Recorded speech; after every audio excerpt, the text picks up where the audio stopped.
Alhamdulillah bini'matihi tatimmus salihat. Ashhadu an la ilaha illallah wahdahu la syarika lah. Wa ashhadu anna Muhammadan abduhu wa rasuluh. Allahumma salli wa sallim ala nabiyyina Muhammad wa ala alihi wa sahbihi ajma'in. Amma ba'du fa ya ibadallah, usikum wa iyaya bitaqwallah faqad fazal muttaqun. Qala Allah Ta'ala fil Qur'anil Karim, a'udzu billahi minasy syaithanir rajim.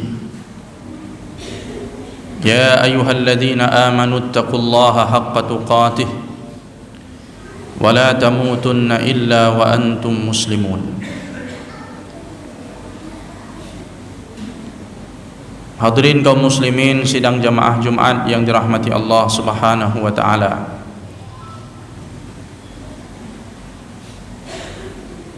Alhamdulillah, kita senantiasa bersyukur kepada Allah Subhanahu wa taala. Allah masih memberikan kepada kita taufik dan hidayahnya hingga saat ini kita masih dapat beribadah kepadanya. Senantiasa kita berdoa semoga Allah Subhanahu wa taala mengizinkan kita untuk bertemu dengan Ramadan yang sebentar lagi akan tiba.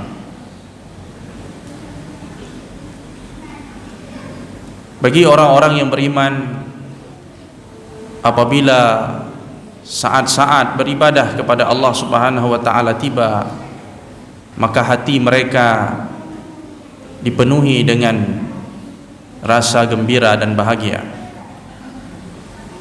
Dan inilah perintah Allah Subhanahu wa taala dalam surah Yunus ayat 58. A'udzu billahi minasyaitonir rajim. Qul bi fadlillahi wa bi rahmatihi fabidzalika falyafrahu huwa khairum mimma yajma'un. Katakanlah wahai Muhammad, hendaklah mereka bergembira dan berbahagia dengan karunia yang Allah turunkan, yaitu Al-Quranul Karim, serta bergembira dengan rahmat yang Allah limpahkan, yaitu iman, nikmat bahwa kita menjadi seorang muslim, menjadi orang-orang yang beriman, nikmat beribadah kepada Allah Subhanahu wa taala. Hendaklah mereka bergembira menyambut rahmat Allah. Salah satu rahmat Allah itu adalah Ramadan yang sudah berada di hadapan kita. Dan semua itu lebih baik dari apa yang mereka kumpulkan dari kesenangan-kesenangan dunia. Nikmat hidayah, nikmat iman, itu merupakan nikmat yang paling besar dalam kehidupan seorang hamba. Oleh karena itu, hadirin yang dirahmati Allah Subhanahu wa taala, marilah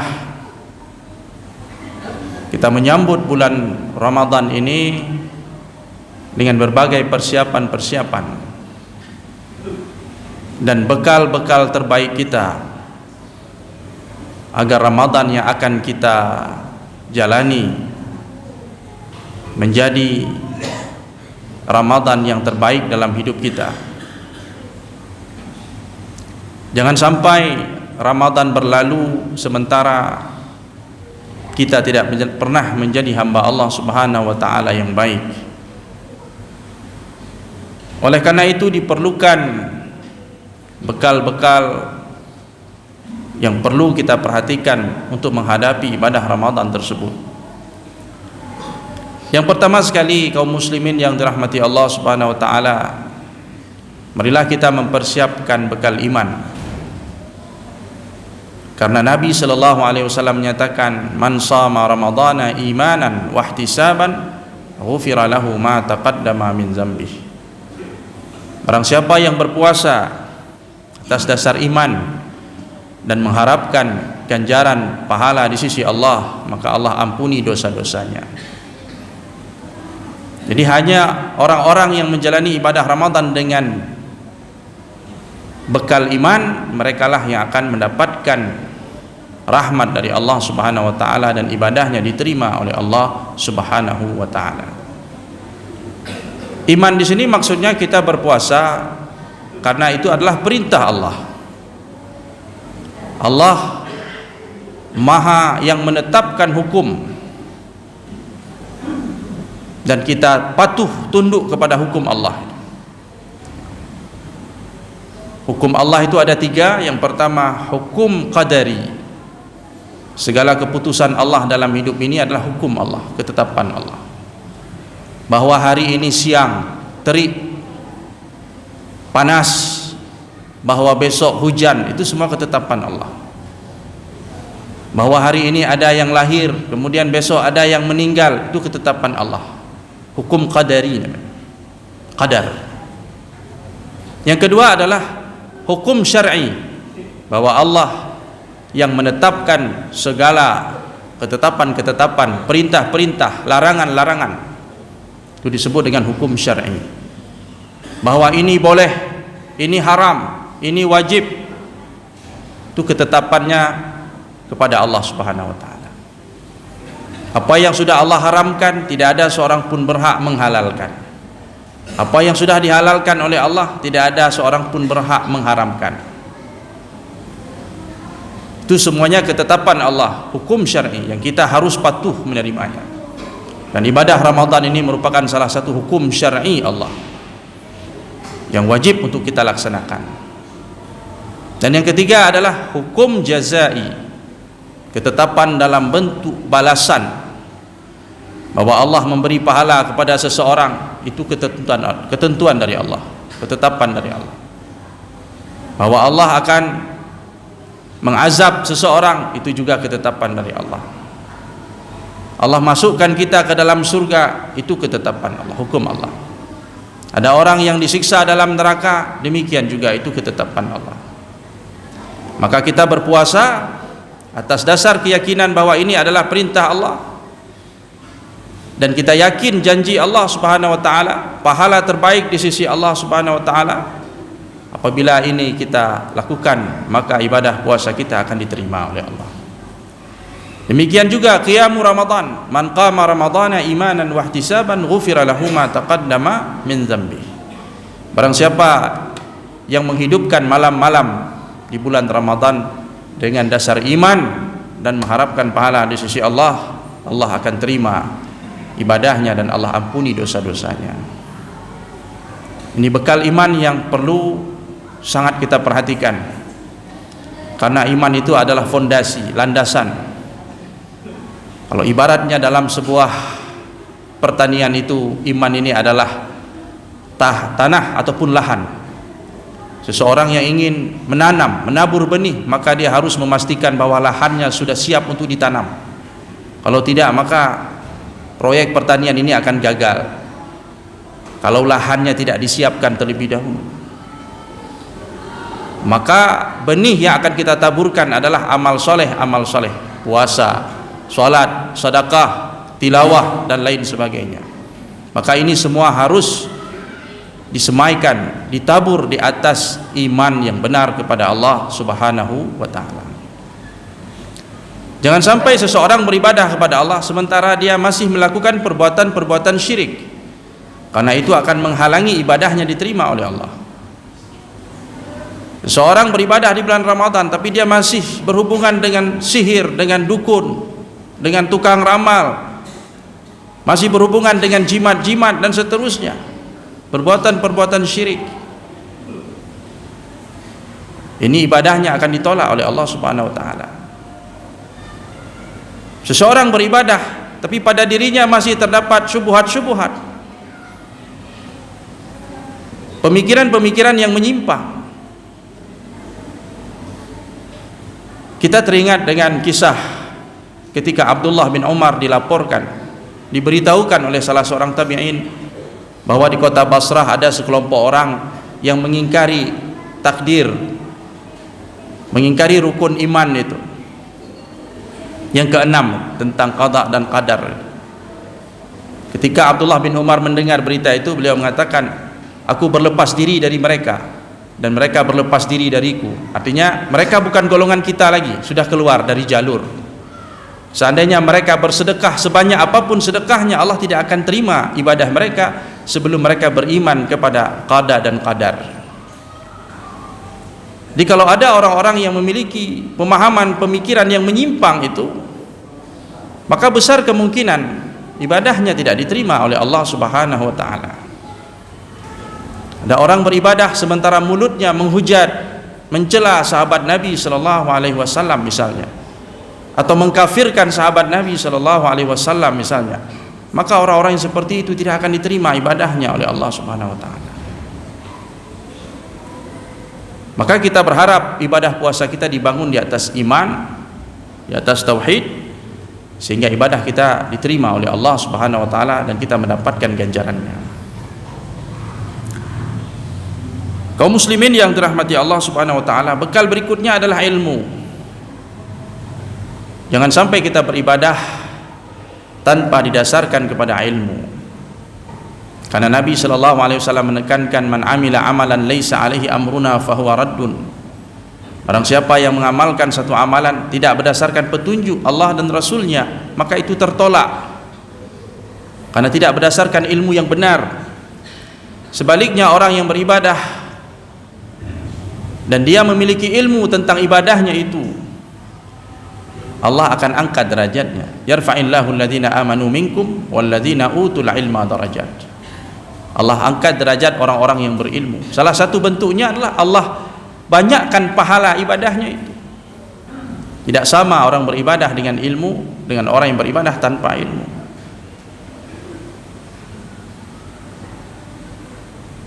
Satu lembar Al-Quran dibaca oleh orang yang berilmu misalnya, maka itu berbeda pahalanya dengan satu juz Al-Quran yang dibaca oleh orang yang tidak mengerti apa-apa tentang apa yang dibaca.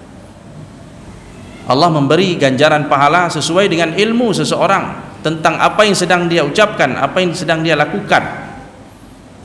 Itulah bentuk Allah mengangkat derajat orang-orang berilmu. Dari segi pahala kebaikannya saja sudah beda. Qul hal yastawil ladzina ya'lamun wal ladzina la ya'lamun. Katakan, apakah sama? Dan tentu ini tidak sama antara orang yang berilmu dengan orang yang tidak berilmu. Allah akan bedakan. Bagi yang berilmu mendapatkan perlakuan khusus, mendapatkan ganjaran yang istimewa. Berikutnya adalah bekal akhlak. Jadi ibadah Ramadan yang begitu banyak kebaikan-kebaikan di dalamnya, tidak mungkin kita raih kecuali dengan bekal akhlakul karimah. Dalam suatu hadis Nabi sallallahu alaihi wasallam menekankan, innal abda la yudriku bihusnil khuluq darajatas shaim alladzi la yuftir wal qaim alladzi la yaftur, atau kama qala alaihi salatu wassalam, bahwa seorang hamba itu dengan akhlak yang mulia dia bisa menggapai derajat orang-orang yang selalu berpuasa, dan dia dapat meraih derajat orang-orang yang selalu qiyamul lail. Jadi akhlakul karimah ini cukup besar pengaruhnya terhadap orang-orang yang beribadah kepada Allah Subhanahu wa taala. Prinsip dari akhlakul karimah ini adalah an-nasihah. Sifat tulus kita lillah kepada Allah, wali rasulihi kepada rasulnya, wali a'immatil muslimin kepada pemimpin-pemimpin kaum muslimin, dan kepada kaum muslimin secara keseluruhan. Sifat tulus kita baik dari sisi perbuatan, ucapan, pemikiran dan seterusnya yang memberikan kebaikan kepada kaum muslimin, ini adalah bagian dari akhlakul karimah. kita menjauhkan diri kita dari segala bentuk kezaliman. Maka apabila ini kita realisasikan, insya-Allah ibadah puasa kita akan bernilai di sisi Allah Subhanahu wa taala. Wallahu fi aunil abdi ma kana al abdu fi auni akhihi. Allah senantiasa membantu hambanya selama hamba itu membantu saudaranya. Ketika kita mendoakan saudara kita dari kejauhan, ini bagian dari akhlakul karimah, dan dia tidak tahu kita mendoakannya, maka malaikat menjawab amin walaka bimislin. Malaikat mengaminkan doa tersebut dan mengatakan engkau yang mendoakan itu pun mendapat hal yang sama. Jadi kalau kita ingin mendapatkan penerimaan di sisi Allah, maka perbaguslah akhlak kita kepada Allah, kepada Rasulnya, dan kepada sesama manusia. Ini adalah bekal yang terbaik bagi orang-orang yang akan menjalani ibadah Ramadan. Bekal berikutnya adalah bekal dakwah. Jadi jangan pernah kita sungkan mengajak kepada kebaikan, karena barang siapa yang mengajak kepada kebaikan, dia akan mendapatkan pahala dari kebaikan yang dilakukan oleh orang-orang yang diajak itu. Mudah-mudahan ada orang yang mendapat hidayah dengan ucapan-ucapan kita, seruan-seruan kita, nasihat-nasihat kita. Apabila dia beribadah disebabkan karena panggilan tadi, karena seruan tadi, karena ajakan tadi, maka kita pun akan mendapatkan pahalanya. Pastikan kita menghadapi bulan suci Ramadan ini dengan segala sesuatu yang halal dan baik. Karena di antara penghalang ibadah kita diterima ketika makanan kita bersumber dari rezeki yang haram, pakaian kita dari yang haram, minuman kita dari yang haram. Pastikan apa yang kita belanjakan untuk keperluan di rumah kita itu dari sesuatu yang halal, karena tidak ada penerimaan di sisi Allah bagi orang-orang yang bergelimang dengan harta yang haram. Innallaha thayyibun la yaqbalu illa thayyiban. Allah itu maha baik dan Allah tidak akan menerima kecuali dari sesuatu yang baik. Yang terakhir adalah bekal kepedulian kita, sedekah. Bahwa orang yang memberikan makanan berbuka bagi orang yang berpuasa, dia akan mendapatkan pahala orang yang berpuasa tersebut tanpa mengurangi pahala orang yang melakukan puasa tersebut. Tadi panitia mengumumkan bahwa di Ma'had ini ada kegiatan Ramadan tahfizul Quran selama 25 hari. Ini merupakan satu kesempatan. Pintu kebaikan sudah terbuka luas di hadapan kita semua. Marilah sama-sama kita mendukung kegiatan ini. Kita siapkan harta-harta terbaik kita untuk kita infakkan, apakah dalam bentuk uang ataupun dalam bentuk barang yang dibutuhkan oleh para santri dalam rangka mengikuti kegiatan Ramadan ini. Mudah-mudahan pahala puasa mereka juga kita dapatkan, pahala mereka membaca Quran kita pun dapatkan, pahala mereka berqiyamul lail kita pun dapatkan dengan modal dan bekal sedekah yang kita berikan tadi. Demikianlah kaum muslimin yang dirahmati Allah, beberapa bekal yang bisa kita siapkan untuk menjalani ibadah Ramadan ke depan. Mudah-mudahan Allah Subhanahu wa taala senantiasa memberikan taufik dan hidayahnya kepada kita semua. Demikian aqulu qauli hadza wa astaghfirullah li wa lakum istaghfiruh innahu huwal ghafurur rahim.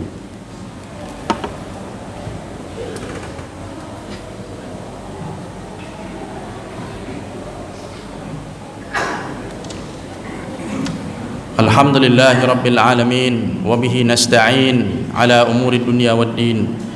Asyhadu an la ilaha illallah waliyyus salihin wa asyhadu anna Muhammadan abduhu wa rasuluh.